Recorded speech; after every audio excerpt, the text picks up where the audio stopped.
वहाँ बरामदे पे ही रुकी थी। मेरे घर वाले भी इधर उधर घूम रहे थे, भाई पानी आ गया था बहुत ज़्यादा हमारे घर में भी। तब जाके हम देखते रहे भाई क्या हुआ। भाई मैं निचली तरफ का देख रहे भाई खड्डाई है, आवाज़ आई है, बहुत ज़्यादा आवाज़ आई है बाहर से। मैं निचली तरफ देख, फिर मैंने उन बुजुर्गों को देखा नीचे आने के लिए। फिर मैंने सोचा कुछ नहीं हुआ, ऐसे खड्डी आई होगी, ये आती तो है नहीं इतनी बड़ी ना, भाई एक ही साइड में आती है ये। फिर ऐसा पता नहीं था वो दूसरी साइड पे भी आ गई उनके घर से, परली साइड से। उस टाइम हादसा हुआ 1:35 पे। जो बुजुर्ग लोग थे वो निचले घर में आए थे, जावेराम के घर में। हमने अपनी आंखों से देखा अपने घर से, और मोबाइल लिया था हाथ में, दोनों चल पड़े थे, रास्ता दिखने वाला था। पर ऐसा पता नहीं था पिछली साइड खड्ड आई है, हमने ये नहीं देखा है। फिर नीचे आयो 1:42 पे मुझे उमा देवी ने कॉल की, भाई बुआ हम मर जाएंगे, हम नहीं बच पाएंगे।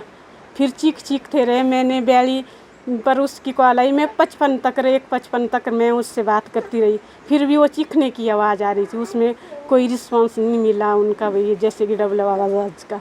3-4 मकान थे, किसकी गौशाले थी, जो परिवार है वो भी सारा चला गया है।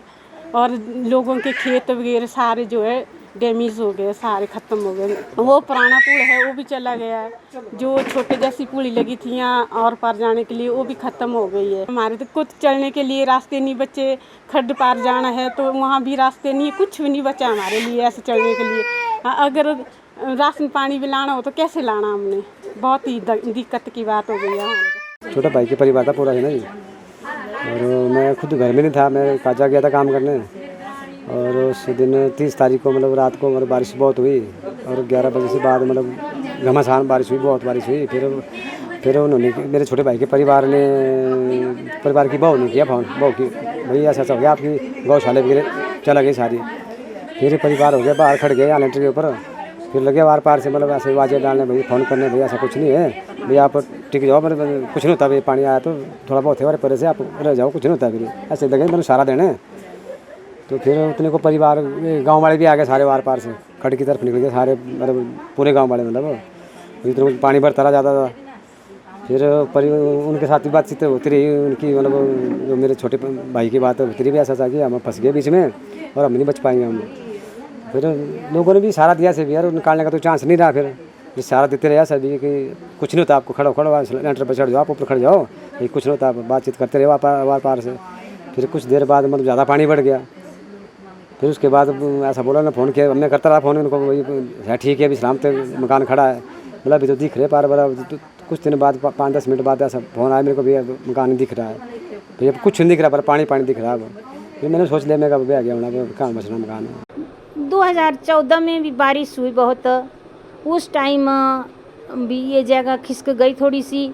ये लोग वहाँ से जब रात को बारिश हुई तो सुबह इन्होंने हमारे को फ़ोन किया कि हमारी जगह, हमारे घर जो हैं तो यहाँ से हिल रहे हैं। हमने इनको बताया कि आप आ जाओ मंदिर में। फिर ये लोग सब सारे इकट्ठे होकर यहाँ आए और 15 दिन रहे, और उसके बाद बारिश नहीं हुई तो अपने अपने घरों में वापस चला गए।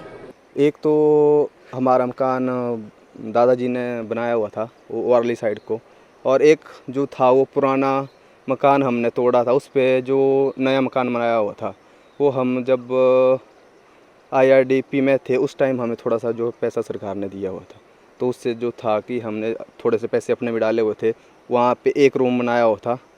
उसके बाद हमने जो है अपने पैसों से उसके ऊपर एक रूम और बनाया हुआ था, बहुत बड़ा हॉल। और अभी साल भर भी नहीं हुआ था, मैंने नई चादरें डाली हुई थी उस मकान पे।